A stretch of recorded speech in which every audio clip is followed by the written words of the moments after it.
Today we're going to tackle the material self. So what is the material self? A material self is made up of everything that a person owns, like his or her car, house, clothes, even her family and friends. The self is all things a person believe to be his or hers and contribute to his or her material self. For example, I own a gadget, shoes, and clothes. All of this will be a contribution to my material self. Somehow, material self is also a reflection of someone's success or failure or a symbol of one's social status. So the material self was proposed by a philosopher and psychologist named William James. Who is William James? William James was an American philosopher and psychologist and the first educator to offer the course in the United States. William James was born on January 11, 1842, and he also died on August 26, 1910. William James is considered to be leading thinker of the late 19th century. One of the most influential philosophers of the United States, and he also known as Father of America. According to him, material self pertains to the object placed in even people which have the level of mind.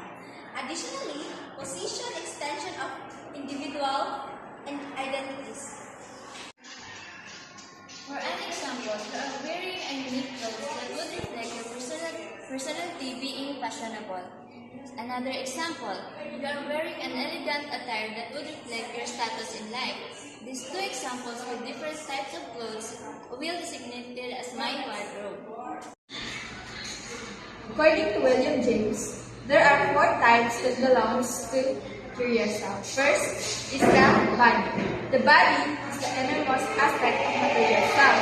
Like we have the same organ, but in our own way, what is yours, and what is mine. And the second is clothing. So clothing is the garments that protect our body, like what I wear today and what you're wearing today. So this clothes is how we are going to be confident to the people we encountered and how we are going to be beautiful in our own way. That's all. Thank you. So the third one is the family. We are connected to them by blood. We can share all what we have and who we are because we believe that we have the belongingness to them. And we have the obligation to take care because they become our treasure. Next is the home, in which it is the place where many aspects of our life has been developed. So where our heart being is where our home. So there is the quotation, there's no place like home. Love yourself before loving others.